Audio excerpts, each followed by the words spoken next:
Shalom everyone, and welcome to decantingisrael.com, your source of information on Israeli wineries. As always, we are your hosts, Mitch and Adam Newstander. We are very excited to be here today. Adam, it's the summertime here, we're filming, and we have this bottle of Tanya Chardonnay. I don't know if you get this. I'm really excited to learn more about Tanya. I've seen it on the shelves. Well, Tanya's very interesting wine. Here's the deal with Tanya. They're down in Ofra, along Route 60, which is, in Judean Hills, a lot of full-bodied wines that everyone's getting out of that region. Really, really good stuff. One of the things that you should know about Tanya, the winemaker, an eccentric, little bit out there. And had his career in the Army, did that, did a lot of photography work afterwards, really artsy type of guy. Has a veritable zoo in the house, dogs, cockatiels, real eclectic type of guy.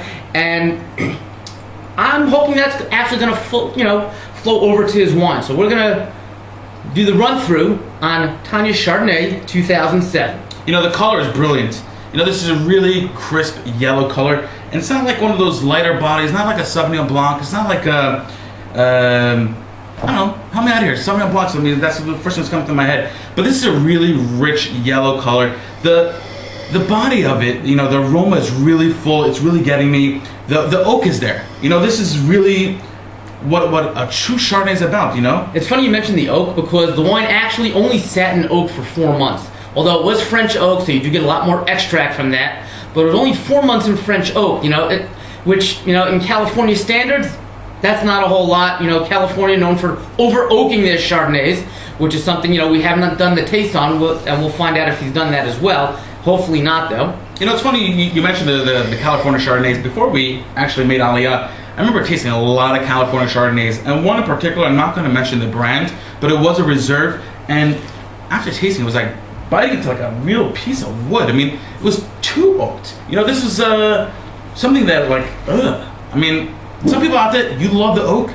I'm not a fan of it. I can't get used to it. I don't want to get used to it. But this is something that's very interesting, and I'm going to go right into this right now. No, it's funny because as I'm tasting this, the aroma, you're right, does have a great amount of oak on it. Does not follow through on my palate. I'm not getting an oak bomb that the aroma would imply. I'm getting a right amount of acidity, not a lot of tannins.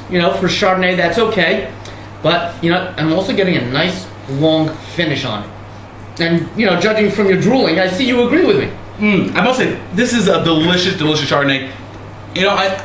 I was always a little bit hesitant to go for it, but now I'm not going to be so hesitant. This is something that the flavor, it's got a great long finish, and I'm really, really loving it.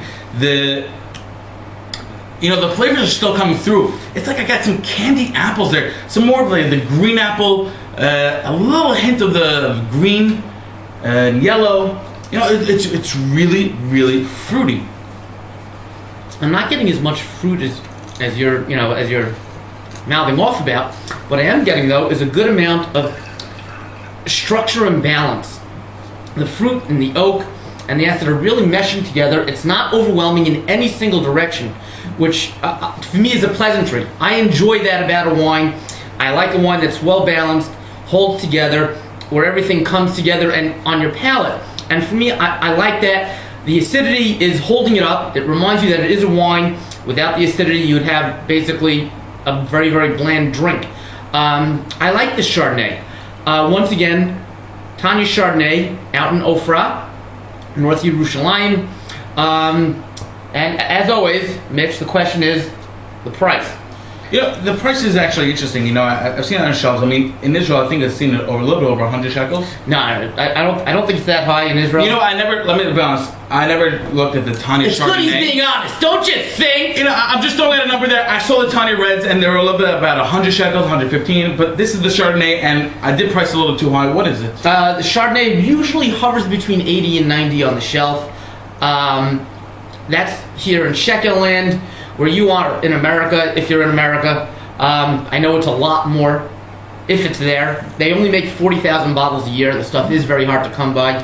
That's not 40,000 Chardonnay, that's 40,000 of the entire winery, which is basically 3,800 cases of wine for the entire world from this tiny winery, which, by the way, you should know his barrel room is actually hewed out in a mountain. It's under his, His house is on the slope of a mountain. His house is here.